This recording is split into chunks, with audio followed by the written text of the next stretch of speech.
nous allons donc rejoindre la Cour pénale internationale. Vous allez pouvoir découvrir l'ouverture de l'audience de confirmation par le juge et les observations de la défense concernant la recevabilité de l'affaire. Permettre sa confirmation. Pour sa part, la défense peut contester les charges, contester les éléments de preuve produits par le procureur et présenter des éléments de preuve.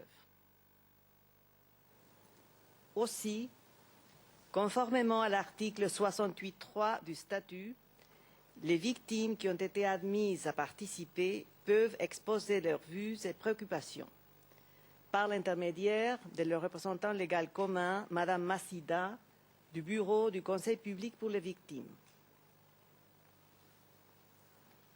Dans cette affaire, Madame Massida s'est vue accorder le droit d'assister à toutes les séances publiques de l'audience de confirmation des charges, ainsi que le droit de faire une courte déclaration au début et à la fin de l'audience. Il est par ailleurs possible pour le représentant légal d'intervenir à d'autres moments avec l'autorisation de la Chambre.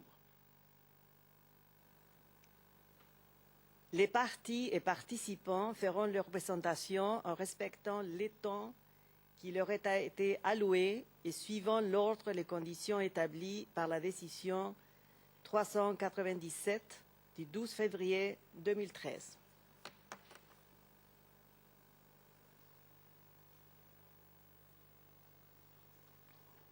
Aussi, conformément à cette décision, les parties et participants seront autorisés à présenter des observations écrites à l'issue de l'audience dans un délai qui sera fixé en temps opportun.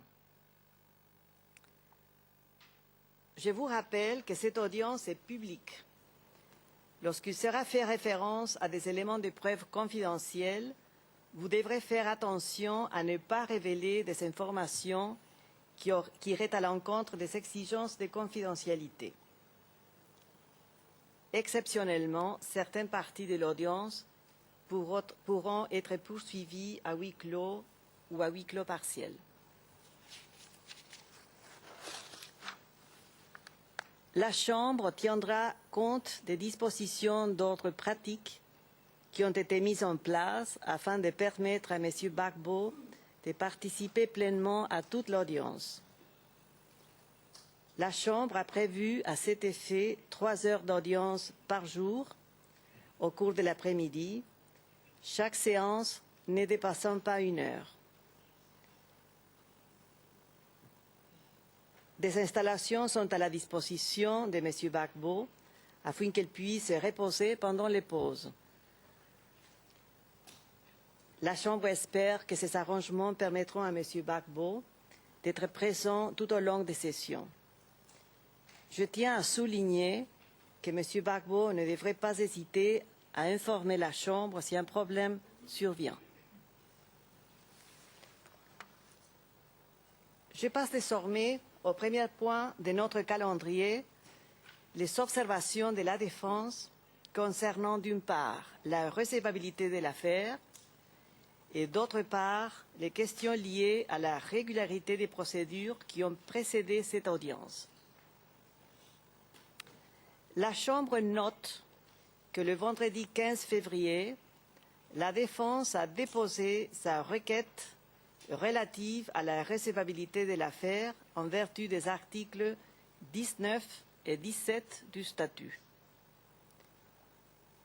Bien que les parties et les participants soient autorisés à faire des observations sur cette question aujourd'hui, s'ils le souhaitent, la Chambre permettra aussi la soumission d'observations écrites en vertu des règles 58.3 et 59.3 du règlement des procédures et des preuves.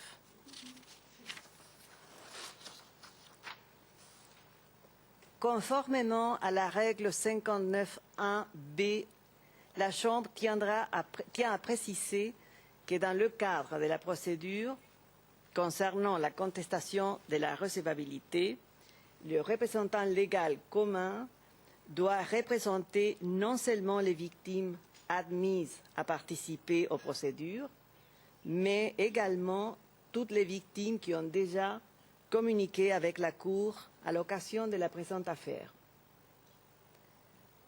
Par conséquent, la Chambre donne la possibilité au procureur et au représentant légal des victimes de répondre à la constatation de recevabilité au plus tard le jeudi 28 mars 2013.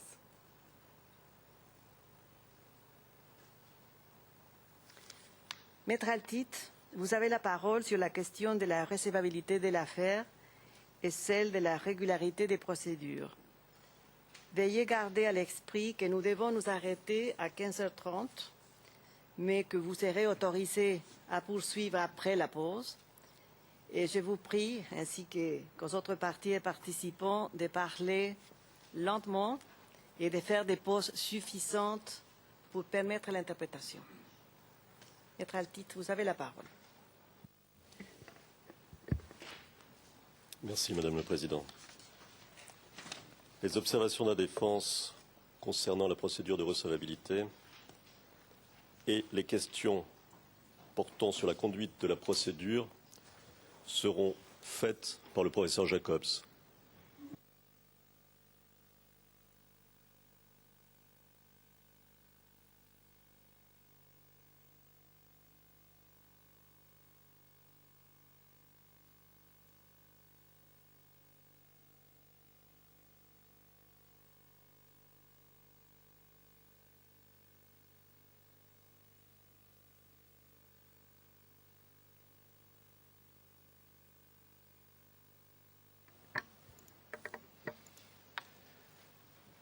Madame la Présidente, Madame, Monsieur les juges, toute procédure judiciaire accouche d'une histoire.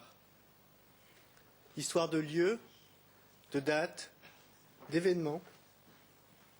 Histoire d'un homme, le président Gbagbo, arrêté, suspecté, accusé, mais avant tout, un homme présumé innocent. Et qui le sera encore, quelle que soit l'issue de cette audience de confirmation des charges. Un homme au cœur des débats et dont le respect des droits est au cœur de la procédure.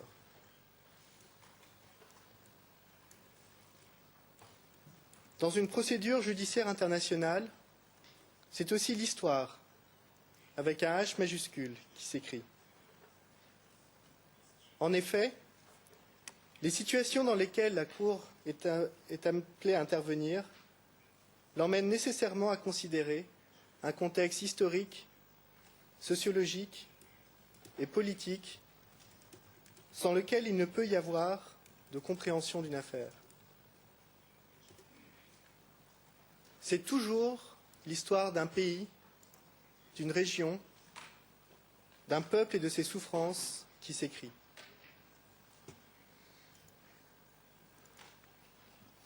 Les remarques préliminaires qui vont être présentées vont être l'occasion pour la défense de mettre en avant quelques premiers éléments de compréhension du contexte dans lequel s'inscrit la présente affaire. Mais avant tout, ces remarques vont permettre d'évoquer les acteurs et les personnages de cette histoire.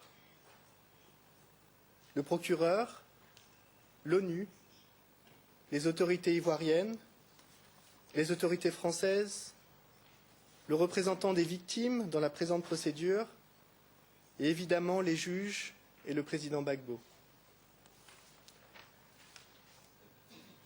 À cet effet, la défense va en premier lieu présenter des éléments relatifs à la recevabilité de l'affaire,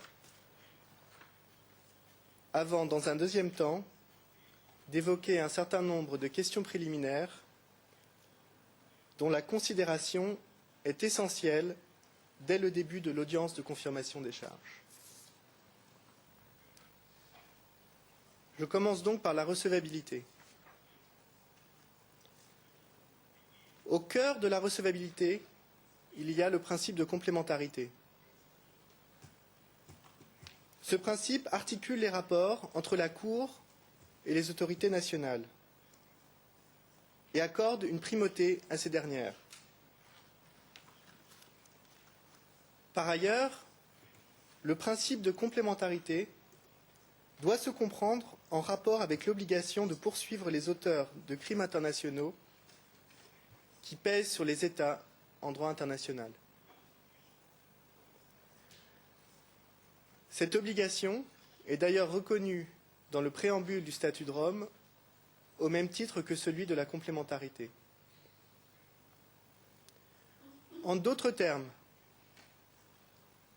la complémentarité ne peut se comprendre comme un choix accordé aux juridictions nationales de poursuivre, mais au contraire comme l'obligation de poursuivre en premier lieu. C'est à la lumière de cette obligation que le test juridique de complémentarité doit être compris.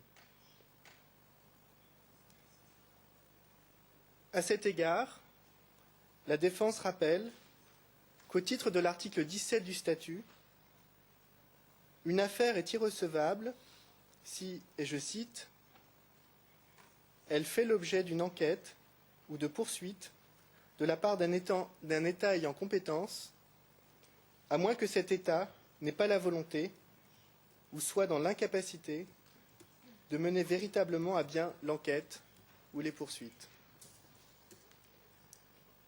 Il y a donc deux étapes dans le test de complémentarité. Premièrement, y a-t-il enquête ou poursuite au niveau national? Et deuxièmement, l'État est-il incapable ou n'a pas la volonté?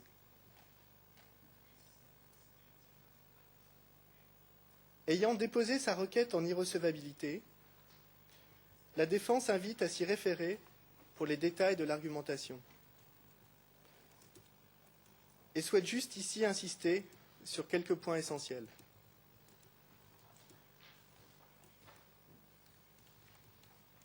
Commençons donc par l'existence de procédures au niveau national. La défense rappelle que le président Gbagbo a été arrêté le 11 avril 2011 par les forces fidèles à Alassane Ouattara, avec le soutien des forces de l'ONUCI et de la France, comme le souligne lui-même le procureur au paragraphe 15 de son document contenant les charges.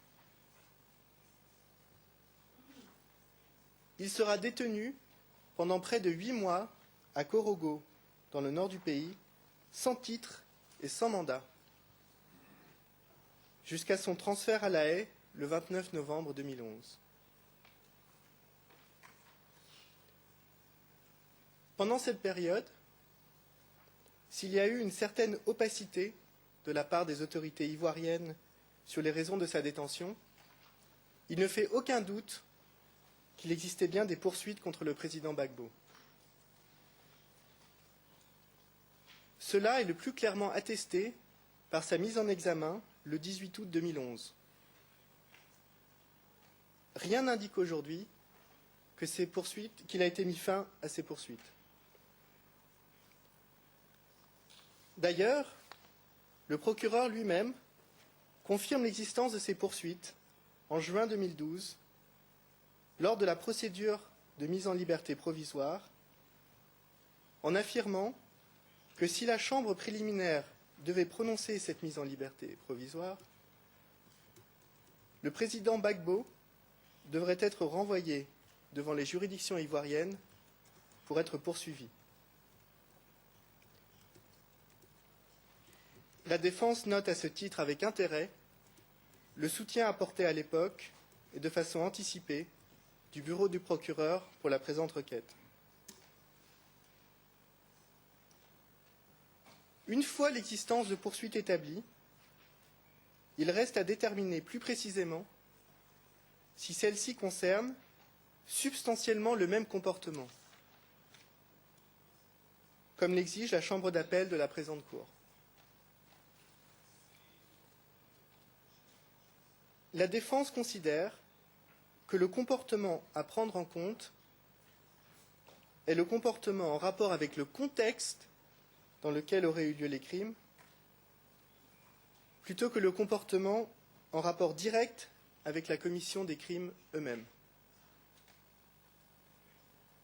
En effet, on voit bien à la lecture du document contenant les charges que le cœur de ce qui est reproché au président Gbagbo, ce ne sont pas les quelques événements précis choisis par le procureur, mais la soi-disant mise en œuvre d'une politique générale visant à rester au pouvoir par tous les moyens. Or, c'est exactement ce qui lui est reproché dans les procédures engagées contre lui en Côte d'Ivoire. La défense invite à ce titre la Chambre à ne pas se contenter de constater que le président Gbagbo est seulement poursuivi pour crimes économiques devant les juridictions nationales, ce qui est un simple habillage cosmétique visant à cacher une réalité qui est bien plus complexe, comme l'attestent les documents fournis par la défense à la Chambre au soutien de sa requête en irrecevabilité. Ces documents montrent, sans ambiguïté, que ce qui est reproché au président Gbagbo, c'est son comportement pendant la crise post-électorale dans la mise en œuvre d'une volonté de rester au pouvoir à tout prix, faisant ainsi écho, presque point par point, au DCC du procureur. Dans le même ordre d'idées, les enquêtes nombreuses menées en Côte d'Ivoire contre les anciens collaborateurs du président Gbagbo portent nécessairement sur le président Gbagbo. En effet, quel procureur sérieux pourrait affirmer qu'il enquête sur tous les présumés exécutants de crimes allégués sans enquêter sur celui qui les aurait supposément ordonnés? Il ne fait donc aucun doute que c'est bien substantiellement le même comportement qui fait l'objet d'enquêtes en Côte d'Ivoire et qui est la base des poursuites engagées contre le président Gbagbo devant la présente Cour.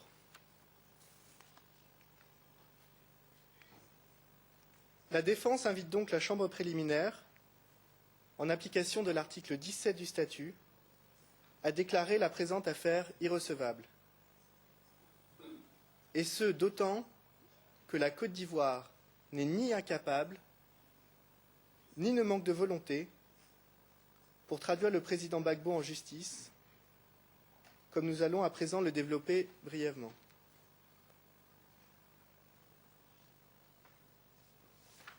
Avant de considérer ces questions, la défense souhaite attirer l'attention de la Chambre sur la formulation du statut de Rome sur ce point.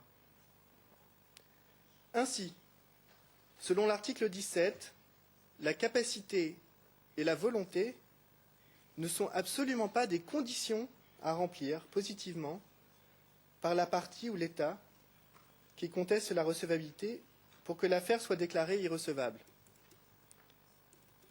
La formulation dans le statut est négative. L'affaire est irrecevable s'il existe des poursuites au niveau national, à moins que l'État est incapable ou n'a pas la volonté. En d'autres termes, il ne faut jamais démontrer la capacité ou la volonté de l'État, mais son incapacité ou son absence de volonté.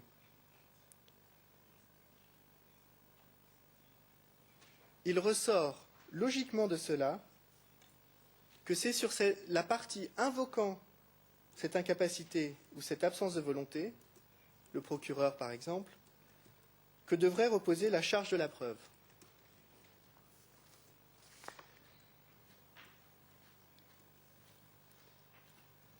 Cela étant dit, dans un souci d'aider la Chambre à prendre sa décision,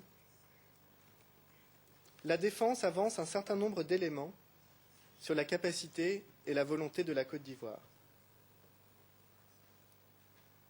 Tout d'abord, sur la capacité.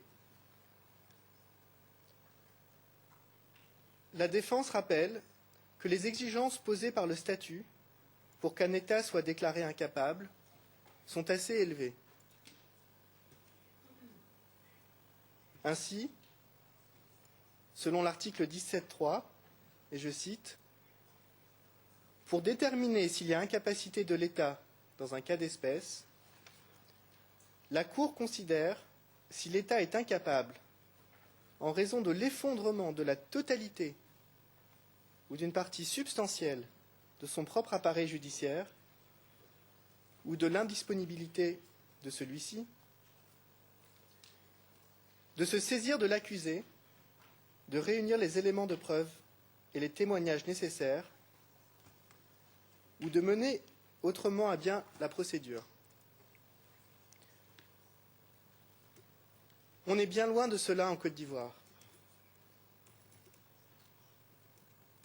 Déjà, la Côte d'Ivoire elle-même proclame fréquemment sa capacité à poursuivre les personnes impliquées dans les événements qui ont suivi les élections.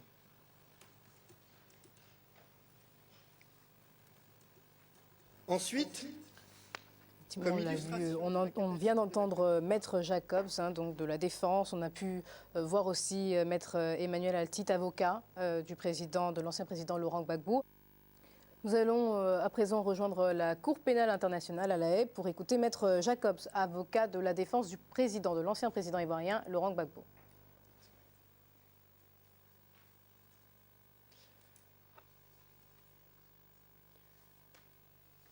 Ayant fini sur la recevabilité, je vais à présent aborder 4 questions préliminaires. La première est relative à la coopération. La seconde relative aux documents contenant les charges. La troisième relative au rôle du représentant légal des victimes dans la présente affaire. Et enfin, la quatrième sur la connexité entre la présente affaire et les affaires en cours en Côte d'Ivoire.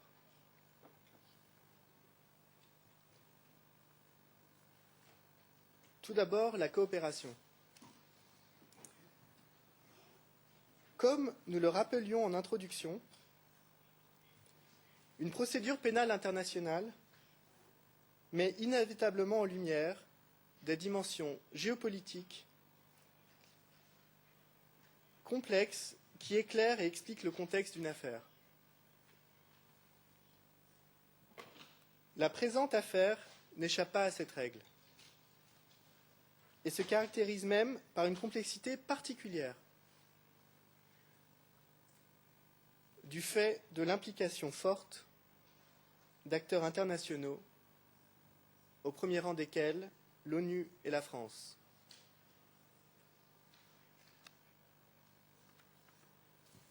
Ces deux acteurs ont été présents et surtout actifs pendant toute la crise ivoirienne, bien avant les élections de 2010. Ainsi, l'ONUCI est présente depuis 2004, alors que la présence de la France et son implication en Côte d'Ivoire datent de bien avant.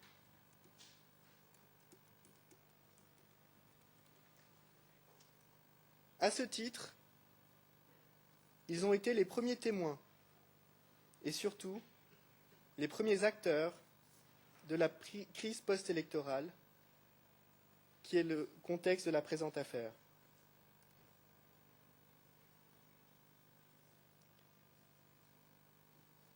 Le rôle de l'ONU s'est révélé multiple. Présence d'observateurs, déploiement de contingents de maintien de l'ordre, médiation, participation aux négociations de paix, légitimation du recours à la force, participation au combat, reconstruction du pays, renforcement de la règle de droit et vérification des atteintes aux droits de l'homme.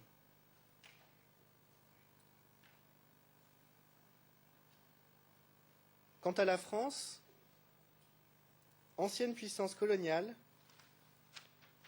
elle est présente militairement, administrativement, économiquement, financièrement et politiquement depuis l'indépendance.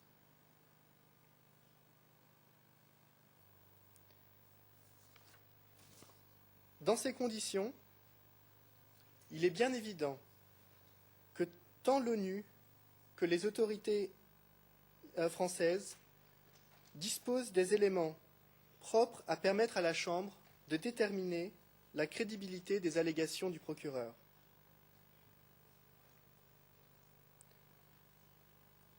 Plus précisément, comment penser que tant les autorités françaises qu'onusiennes ne disposent pas d'éléments cruciaux concernant la RTI, la marche des femmes, le marché d'Abobo et les affrontements à Yopougon.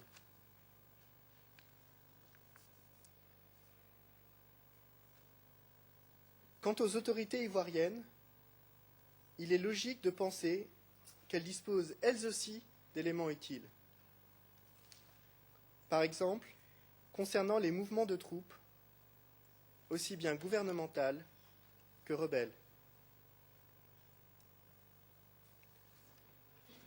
Or, il est frappant de constater que le procureur n'apporte aucun élément à ce propos. Alors, avec votre permission, Madame la Présidente, je m'excuse d'interrompre mon collègue, mais je crois qu'on déborde à cette étape-ci le cadre de, premièrement, une requête en recevabilité et l'agenda, la cédule. Il s'agit de questions préliminaires et non d'avoir l'occasion de faire à plusieurs reprises un opening statement ou des déclarations liminaires. Mon collègue aurait la chance de faire ça demain, mais à cette étape-ci, quelles sont les requêtes? Quelles sont les demandes? Ce n'est aucune. Il y a des requêtes préliminaires à faire en vertu de 122.3, qu'on les fasse, mais ce n'est pas l'occasion de, à nouveau, faire des déclarations liminaires avant même que le bureau du procureur ait la chance de faire les siennes. Selon l'horaire demain, on aura l'occasion de faire cela et également de discuter de l'ensemble de la preuve lors des présentations de la défense. Je vous remercie. Effectivement, il faut se concentrer maintenant dans des questions de la recevabilité et de la question des irrégularités des procédures. En tout cas, maintenant, vous avez seulement 5 minutes avant la pause. Alors, ou bien vous reprenez avec vraiment des questions des procédures, ou bien maintenant, si vous préférez, on peut suspendre pour reprendre à 4 heures.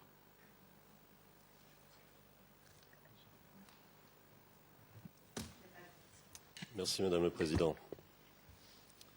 Ce sont des questions fondamentales qui ont trait à la procédure, qui ont trait à la manière dont ce procès est mené. Ce sont des questions essentielles que nous devons porter devant la Chambre et que nous devons discuter. Et il n'est pas acceptable que le procureur, sous un prétexte quelconque, empêche le professeur Jacobs de développer son argumentation.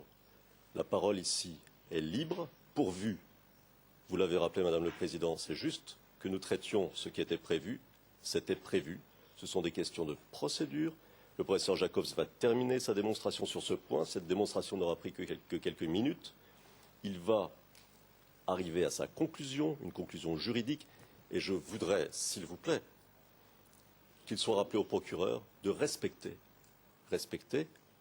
le caractère contradictoire des débats, même si les éléments, qui sont des éléments de fait, un constat, ne lui plaisent pas. Vous pouvez continuer sur des questions qui font à des questions d'irrégularité de la procédure seulement. Même si ce sont des choses importantes, il faut que ce soit dans le cadre alloué à ce type de questions. C'est bien clair. Vous avez 4 minutes Et après, je vais vraiment vous couper pour faire la pause de demi-heure qu'on avait arrangée. Merci Madame la Présidente. Je n'aurai pas besoin de plus de temps.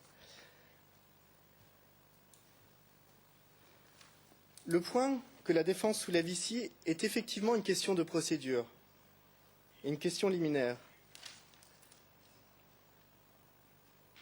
En effet, toutes les demandes que la défense a faites tendant à obtenir des trois protagonistes essentiels que sont l'ONU, la France et la Côte d'Ivoire, les éléments nécessaires à la compréhension des événements, se sont heurtés à un mur de silence où ont suscité des réponses dilatoires. Cela a un impact certain sur la procédure et mérite d'être discuté dès le début de la confirmation des charges. La transmission de tels éléments est indispensable, du fait de la modestie notamment des éléments de preuve apportés par le procureur.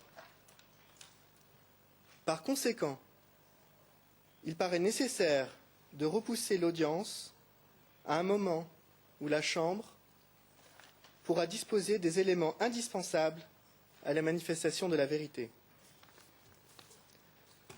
J'en ai fini sur ce premier point.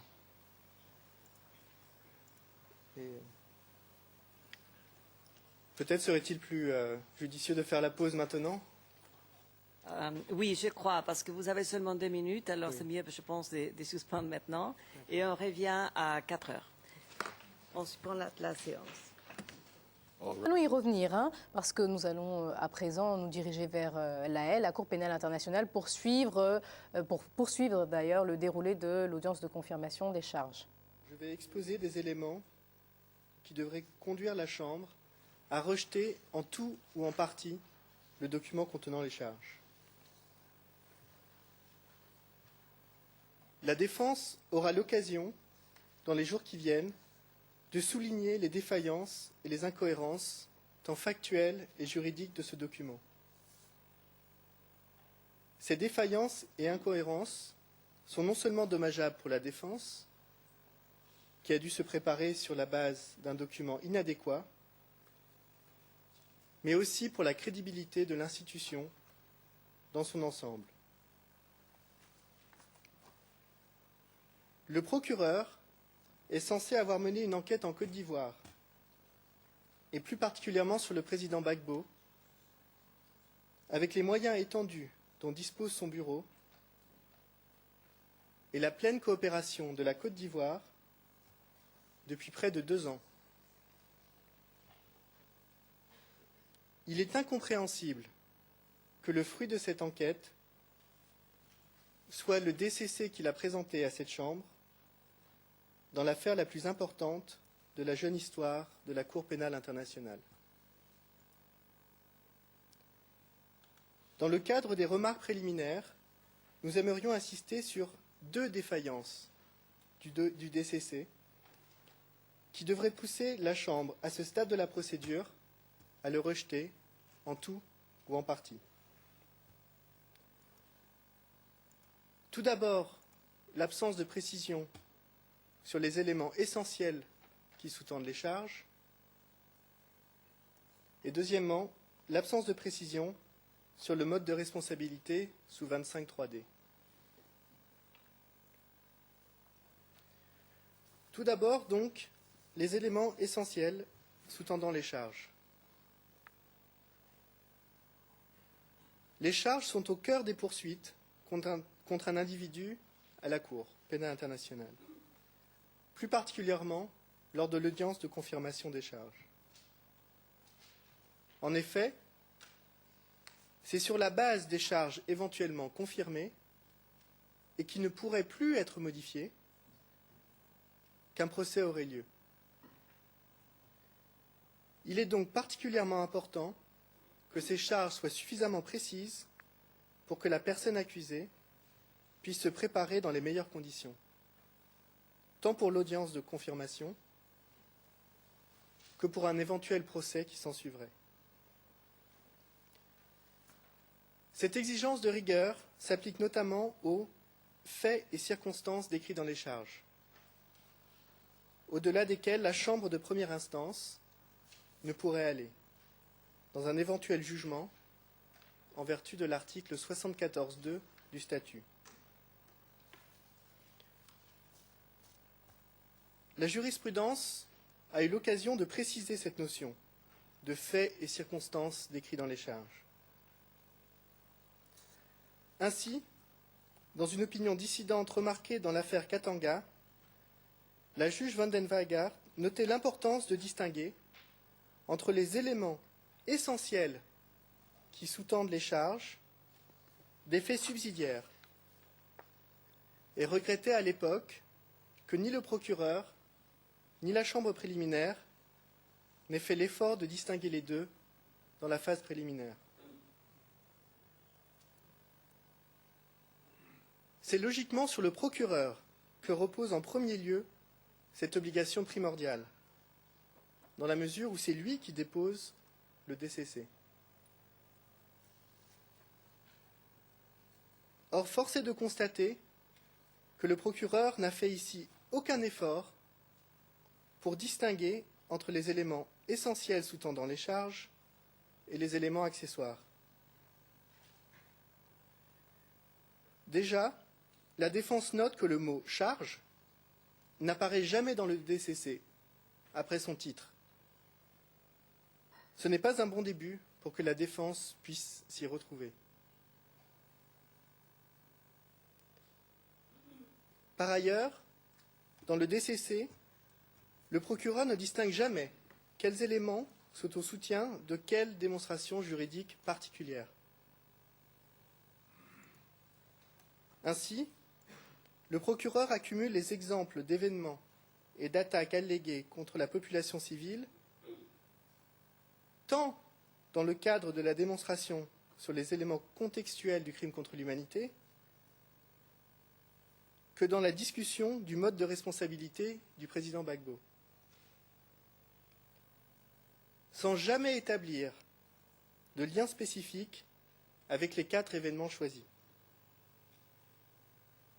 et se contentant de remarques générales sur la politique globale, soi-disant criminelle, du président Gbagbo.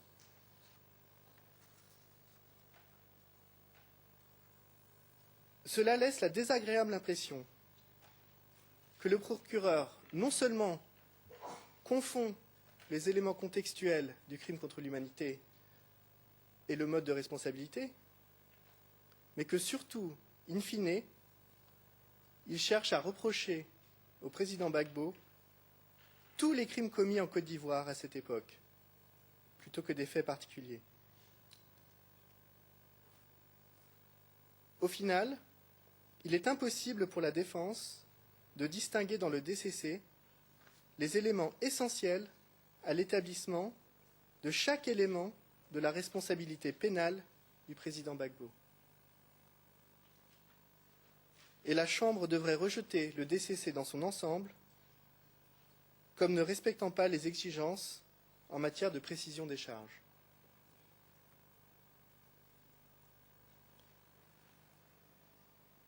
Le manque de rigueur du procureur se matérialise aussi dans son traitement du deuxième mode de responsabilité,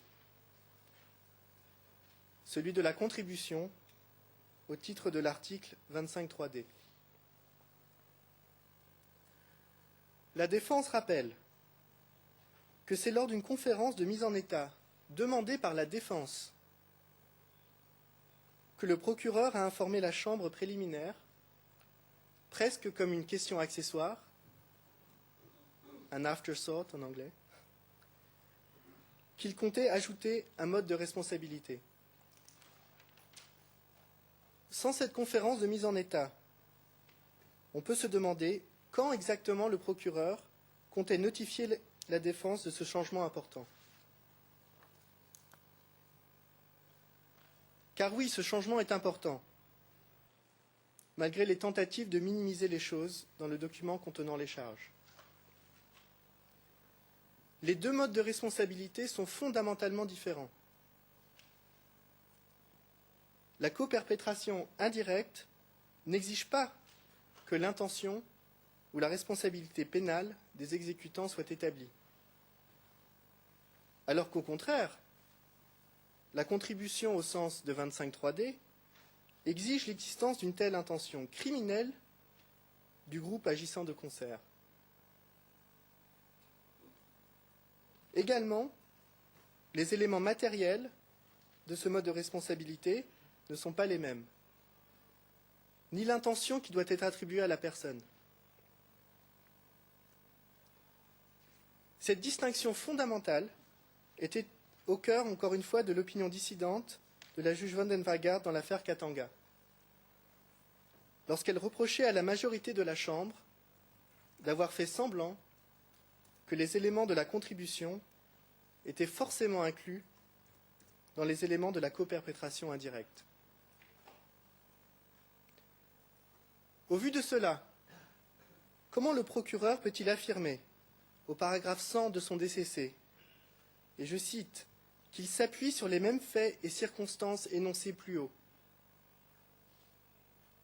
Il n'a jamais, plus haut, avec précision identifié un groupe déterminé qui, indépendamment du président Gbagbo, aurait eu l'intention, en application d'un dessein criminel, de commettre des crimes relevant de la compétence de la Cour. Et une telle démonstration exige forcément que soient apportés de nouveaux faits et présentés de nouvelles circonstances.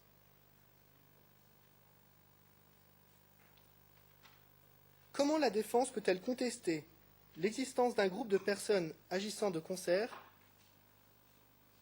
quand celui-ci est défini au paragraphe 106 du document contenant les charges comme, et je cite, « des commandants et des membres des forces pro-Gbagbo, dont ce dernier, sans précision ni sur leur identité, ni sur leur supposée intention criminelle. » La lecture des 2 malheureuses pages du DCC où le procureur développe ce mode de responsabilité donne l'impression qu'il suffit de répéter ce qui a été dit dans les 50 pages précédentes, en enlevant le nom du président Gbagbo, pour établir ce nouveau mode de responsabilité. Or, non seulement cela ne fonctionne pas comme ça, comme je l'ai déjà indiqué, mais même cela, le procureur ne le fait pas bien.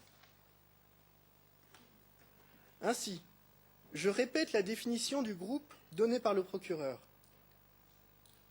Des commandants et des membres des forces pro-Gbagbo, dont ce dernier. Oui, vous avez bien entendu, dont ce dernier. Le procureur inclut le président Gbagbo dans le groupe agissant de concert. Ce n'est pas sérieux. Si le président Gbagbo fait partie du groupe agissant de concert, quelle est donc la différence avec la coperpétration? Et cette confusion continue par la suite. Ainsi, le procureur identifie comme première contribution à la commission des crimes le fait d'avoir défini et adopté le dessein commun. Une fois encore, s'il a défini le plan, quelle est la différence avec la coperpétration? Je ne vais pas énumérer toute la liste des soi-disant contributions évoquées par le procureur. Chacune d'entre elles soulève la même question. Si le président Gbagbo a fait ce qu'on lui reproche, en quoi serait-il un contributeur plutôt qu'un auteur? Au vu de ce qui précède, la Chambre préliminaire est invitée dès à présent à rejeter la partie du DCC portant sur le mode de responsabilité 25.3d, au vu de son absence totale de précision tant juridique que factuelle. La défense note qu'au moment de la détermination de la date de confirmation des charges, la défense avait souhaité faire appel, au motif, entre autres, qu'elle avait besoin de plus de temps pour préparer sa défense sur un nouveau mode de responsabilité. À la lecture du DCC, il apparaît que c'est surtout le procureur qui aurait dû prendre le temps supplémentaire.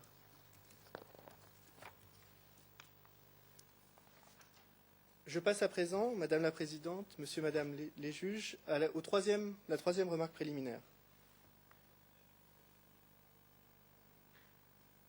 En raison de l'importance de cette audience de confirmation des charges, il est important que les débats se déroulent convenablement. La défense souhaite à ce titre attirer l'attention de la Chambre préliminaire sur le comportement du représentant des victimes pendant toute la phase préliminaire de la présente affaire, que ce soit sur la forme ou sur le fond de ses interventions. Ainsi, sur la forme, le représentant légal des victimes a, à de maintes reprises, répondu aux arguments substantiels de la défense en lui reprochant de vouloir multiplier, et je cite, les incidents procéduraux,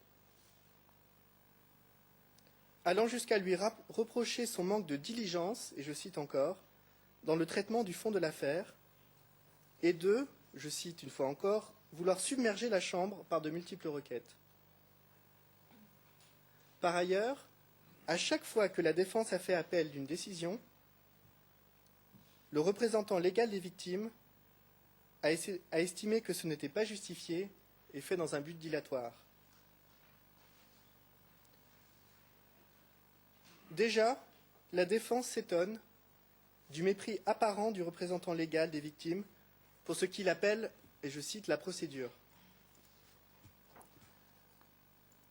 Constatant d'abord que distinguer fond et procédure n'a aucun sens, car les deux sont deux phases d'un même processus et reposent sur un principe, et un seul, le respect des droits de la défense. Il est ensuite curieux de constater que les efforts des victimes visant à participer légitimement à la procédure sont remis en cause par leurs représentants qui semblent traiter cette même procédure avec un certain mépris. Mais surtout, c'est un mépris affiché pour les droits de la défense et pour les principes gouvernant le procès équitable que manifeste le représentant des victimes. Comment peut-elle reprocher à la défense l'exercice de son droit fondamental de faire appel, reconnu par toutes les juridictions, tant nationales qu'internationales? Comment peut-elle qualifier la remise en cause de la compétence de la Cour comme, je cite encore, un incident de procédure? La possibilité de contester l'exercice de la compétence d'une juridiction internationale est un droit fondamental de la défense, comme l'avait reconnu la Chambre d'appel du TPY dans l'affaire Tadic.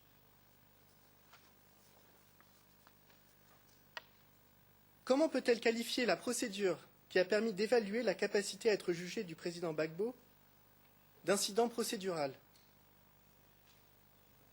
C'est une fois encore l'exercice par la défense d'un droit fondamental.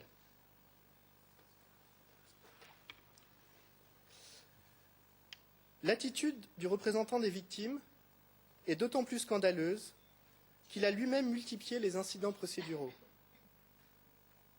allant jusqu'à adresser à la Chambre d'appel une demande de participation à une procédure inexistante,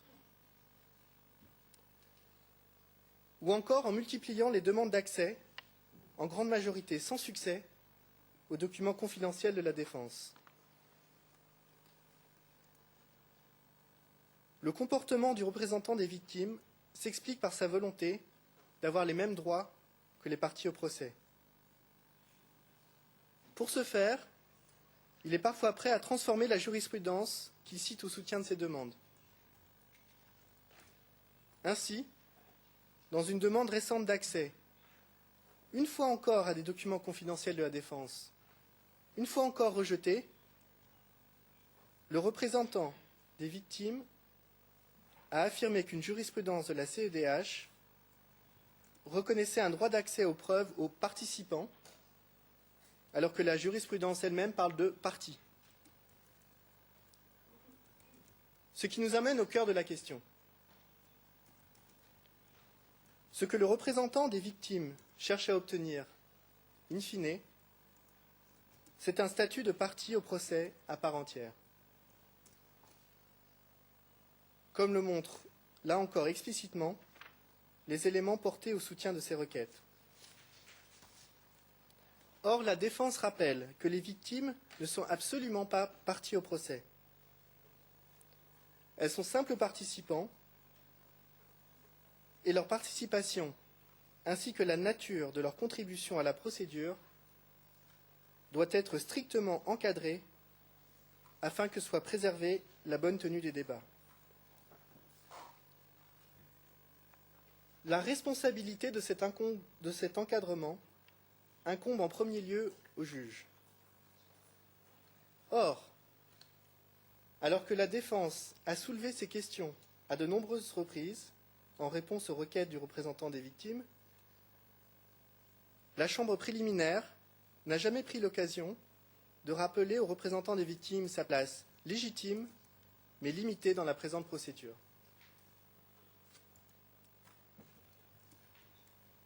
Avant d'aborder la dernière de nos remarques préliminaires, la défense tient à regretter que la Chambre préliminaire ait répondu à une demande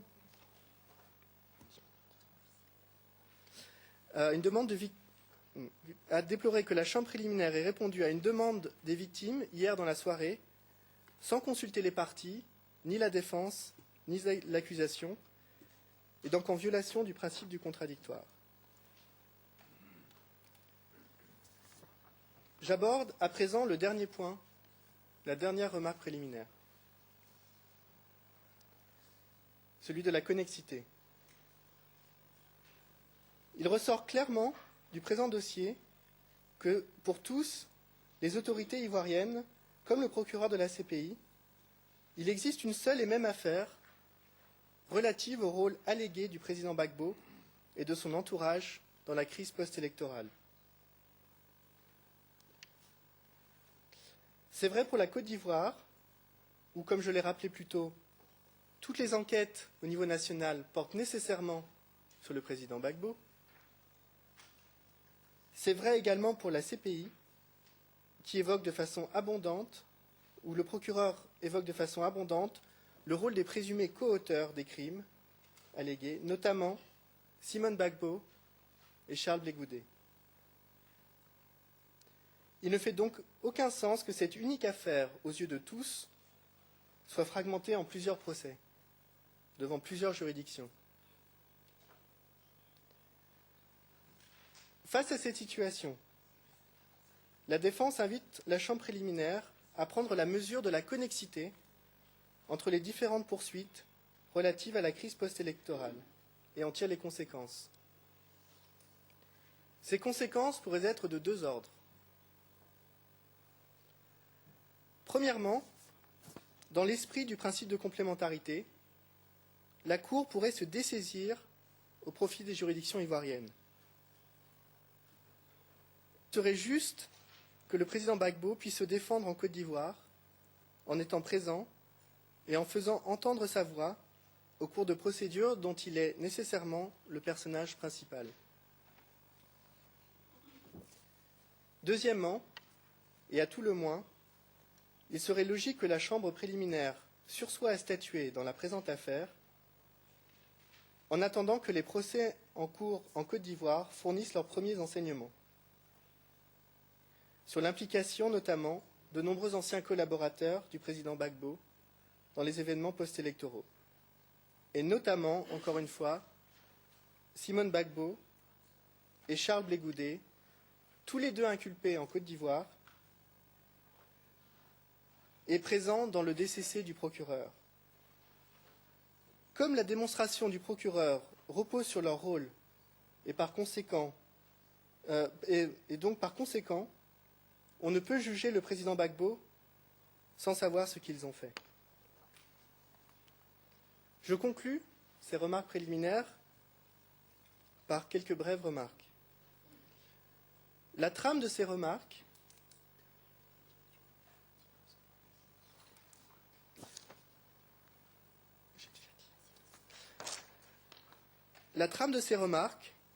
au-delà des différentes questions soulevées par la défense, est la présence de tous les personnages, de tous les acteurs qui vont façonner l'histoire de cette procédure judiciaire.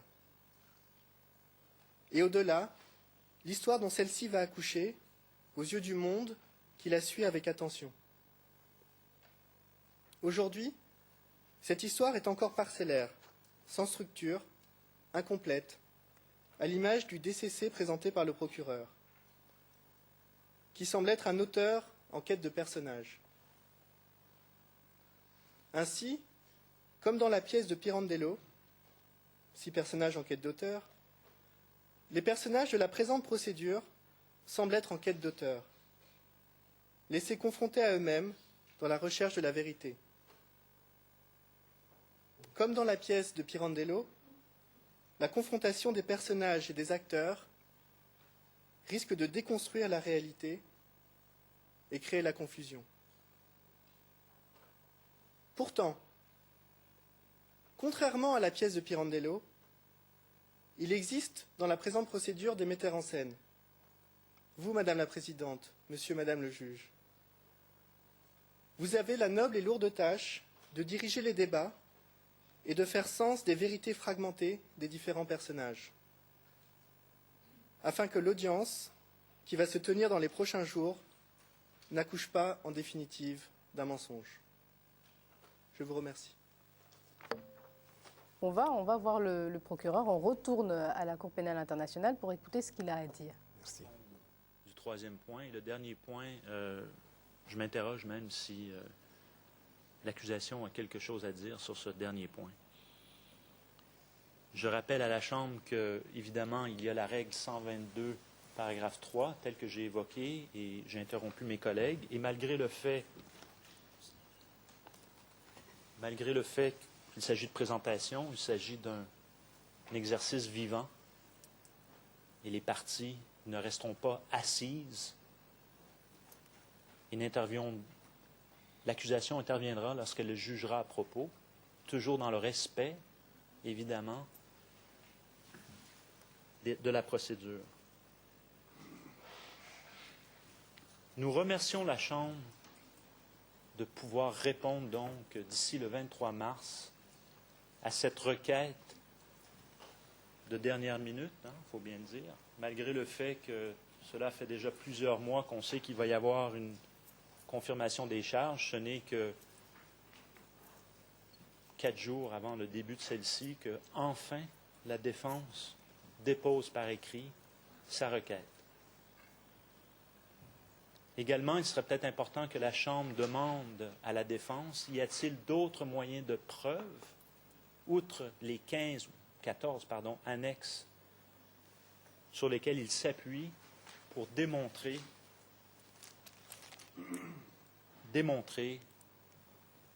cette conduite commune entre les accusations qu'il y aurait en Côte d'Ivoire et celles devant la Cour pénale internationale. Avant de répondre par écrit, car notre argumentaire, on le déposera dans le cadre de cette écriture, mais je tiens à affirmer immédiatement que l'accusation démontrera clairement que cette Cour, la Cour pénale internationale, a juridiction, que cette affaire est tout à fait admissible devant celle-ci.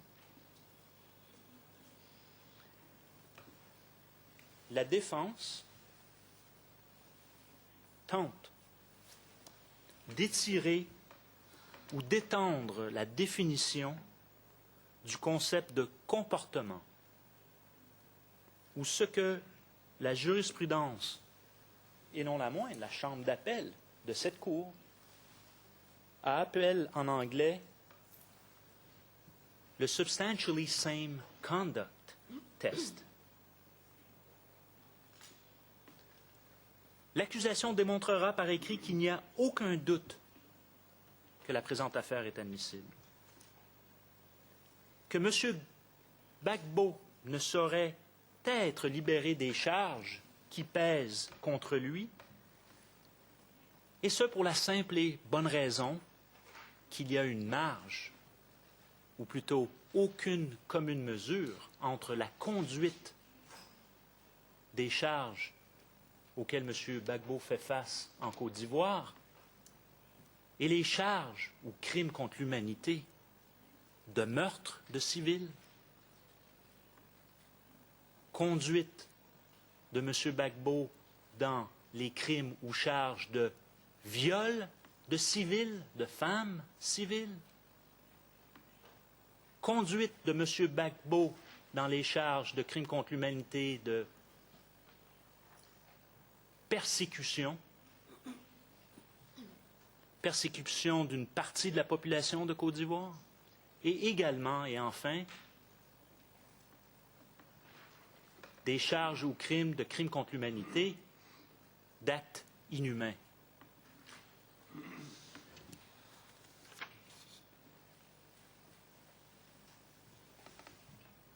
Nous démontrerons par écrit, enfin, et pour terminer,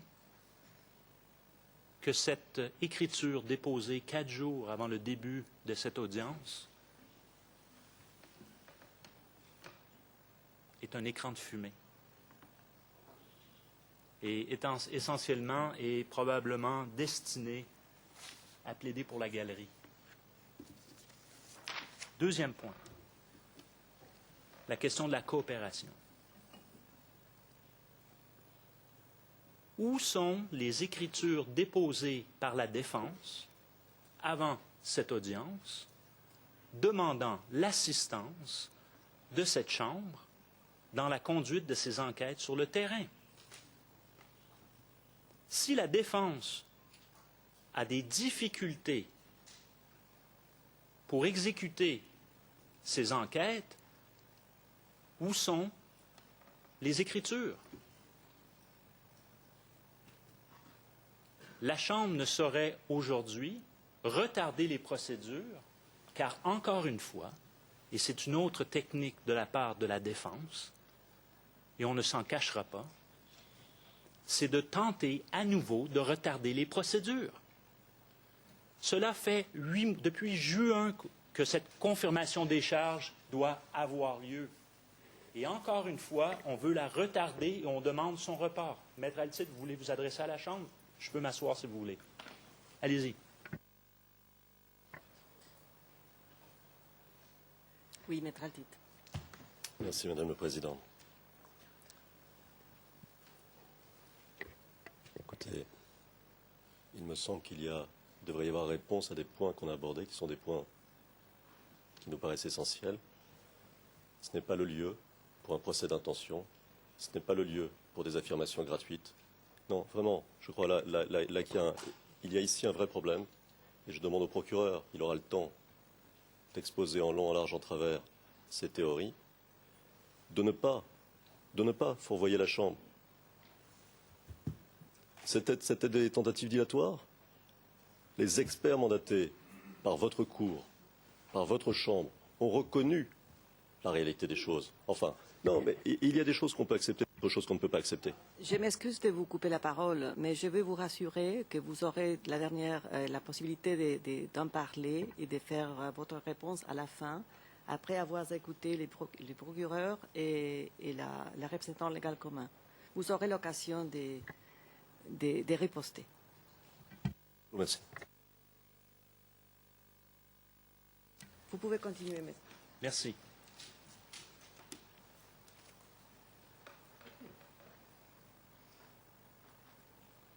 L'accusation soumet que le premier point, ou le point concernant la coopération, doit être rejeté,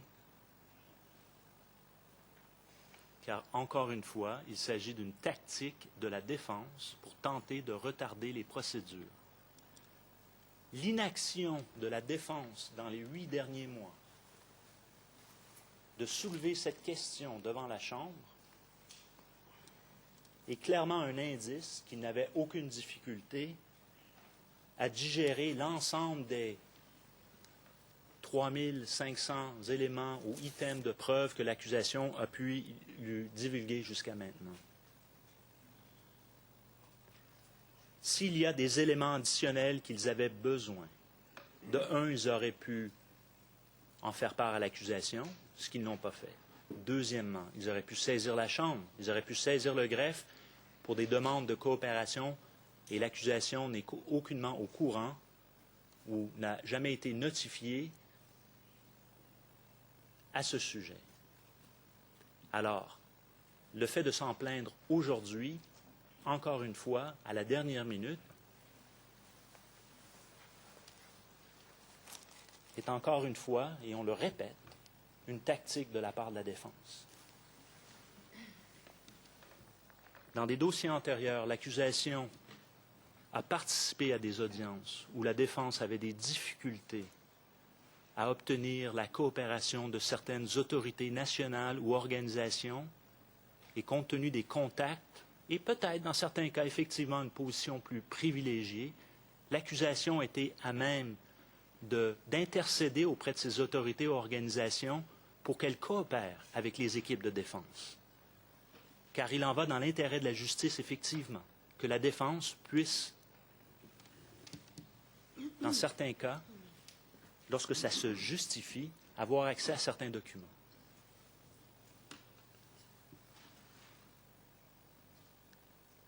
Je vais maintenant,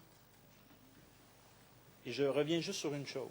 L'accusation vous soumet que ce moyen, sur la question de la coopération, devrait être rejeté également sur la base qu'elle ne rencontre pas les critères à 122.3. Il ne s'agit pas d'une question de recevabilité de l'affaire ou une question de procédure, de la conduite des procédures lors de cette confirmation des charges. Je crois que le point le plus central qui a été soulevé ou d'intérêt pour la Chambre cet après-midi est le deuxième point, celui concernant le document contenant les charges. Alors, tel que je l'avais mentionné précédemment, mon collègue Gerd Metzer va maintenant développer la réponse, si vous voulez, de l'accusation sur ce point. Je vous remercie. Merci. Avant de vous donner la parole, une petite précision pour clarifier. Vous avez dit que ce n'était pas le 23 mars, mais le 28 mars, la date qui a été fixée par la Chambre pour des réponses à la contestation de recevabilité. Seulement pour clarifier ces points-là. Merci. Il s'agit d'un lapsus. Effectivement, j'avais bien noté la date du 28 mars. Merci.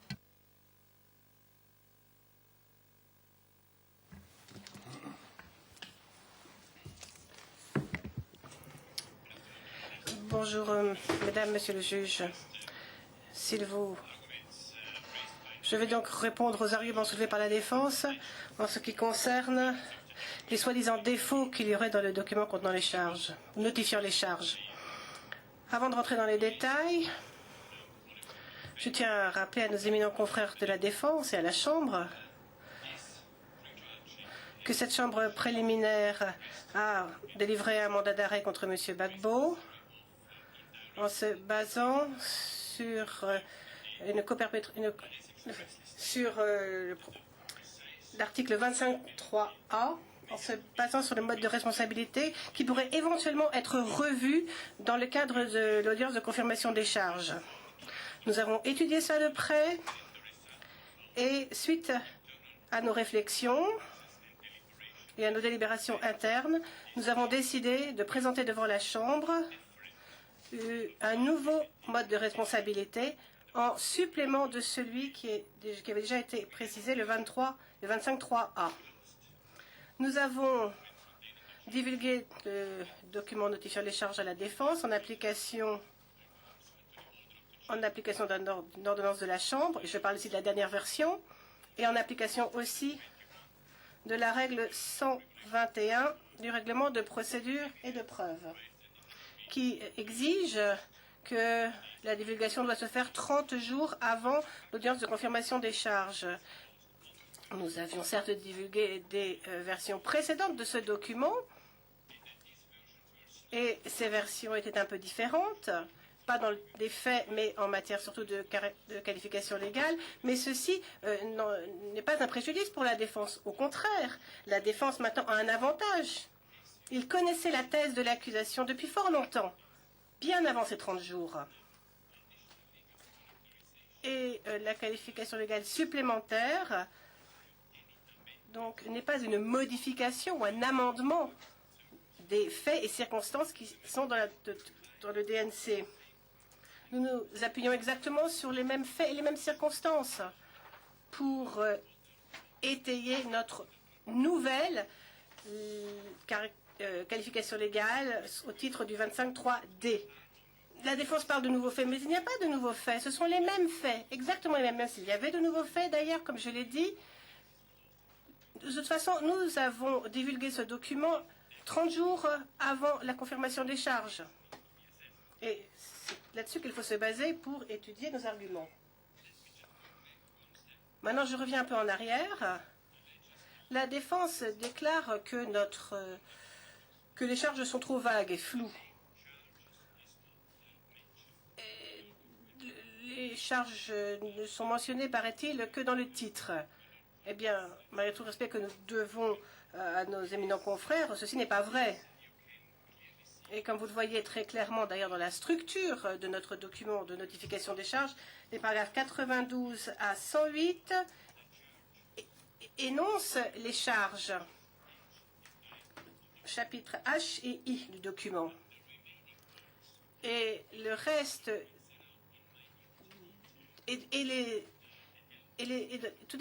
tout est en détail d'ailleurs.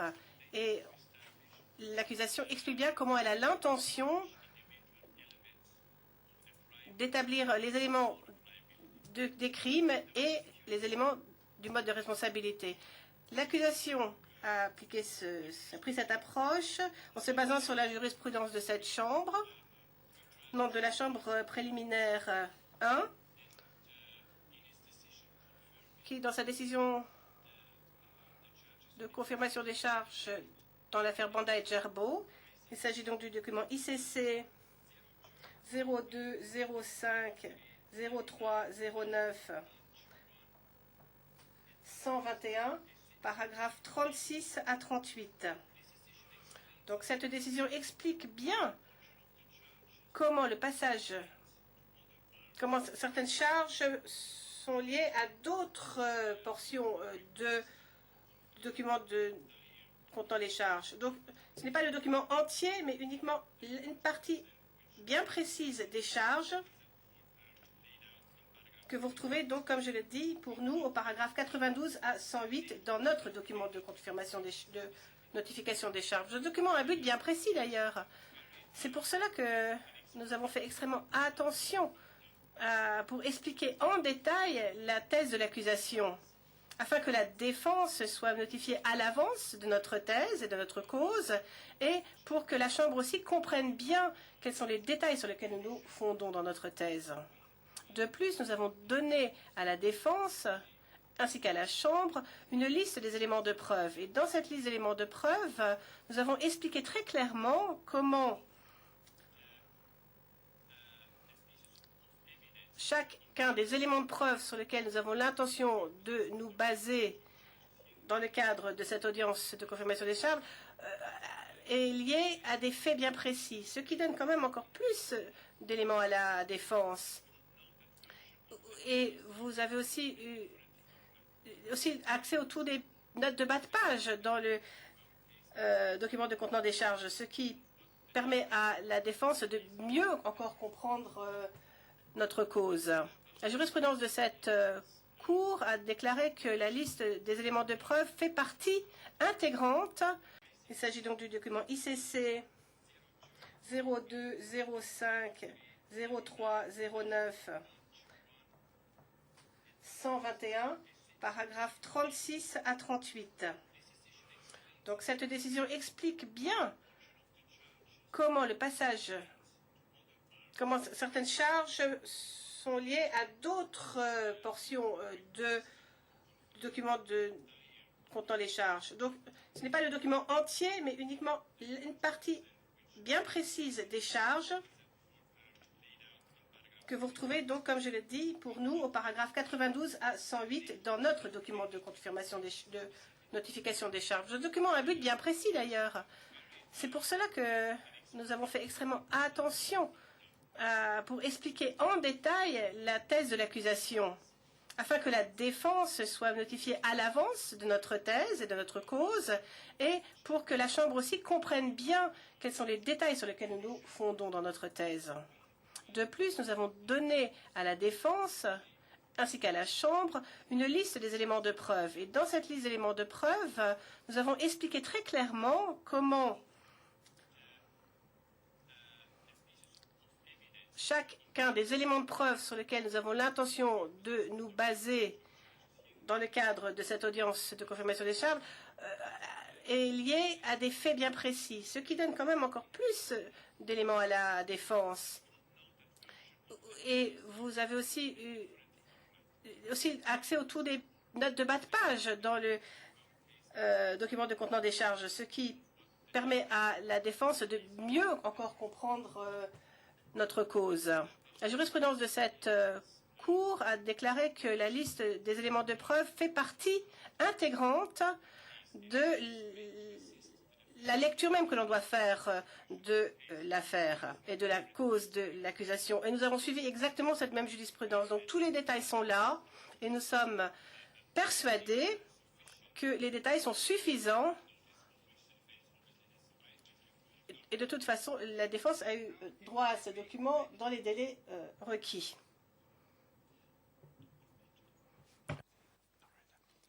De plus, si je puis maintenant revenir un peu en arrière et parler des faits et des circonstances. La défense déclare ou affirme que tout d'un coup, nous sortons de notre chapeau de nouveaux faits sans expliquer en quoi notre autre qualification juridique des faits au titre du 25.3d est liée aux faits et circonstances. Mais ce n'est pas vrai, absolument pas. En effet, dans le chapitre I de notre document contenant les charges, notifiant les charges du moins, pour les chefs 5 à 8,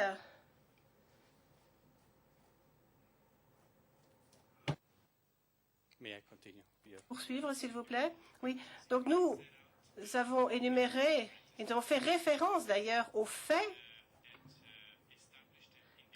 qui établissent les éléments individuels au titre de l'article 25.3d. Dans notre présentation, d'ailleurs, nous reviendrons dans plus de détails pour expliquer comment les charges au titre sont liées entre qu'elles soient sous la qualification 25.3a ou la qualification 25.3d. Et les faits et les circonstances du document notifiant les charges de toute façon sont suffisants pour obtenir tous les éléments nécessaires pour le 25.3d. Mon éminent confrère de la Défense a bien précisé que le document notifiant les charges n'indique pas que les auteurs physiques sont des personnes qui ont agi de concert, qui auraient agi de concert. Mais là, dans un dessein commun. Mais au paragraphe 129 du document contenant les charges, nous disons bien que pour ce qui est de du coaction indirecte, ce n'est pas nécessaire. Mais ici, non seulement M. Babo et les membres de son entourage immédiat ont épousé ce plan commun, mais aussi les autres membres des forces pro-Gbagbo, y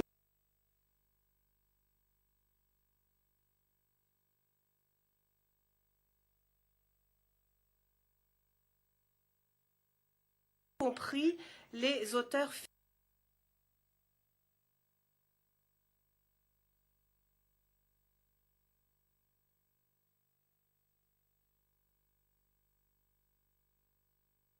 des crimes eux-mêmes. Et si vous trouvez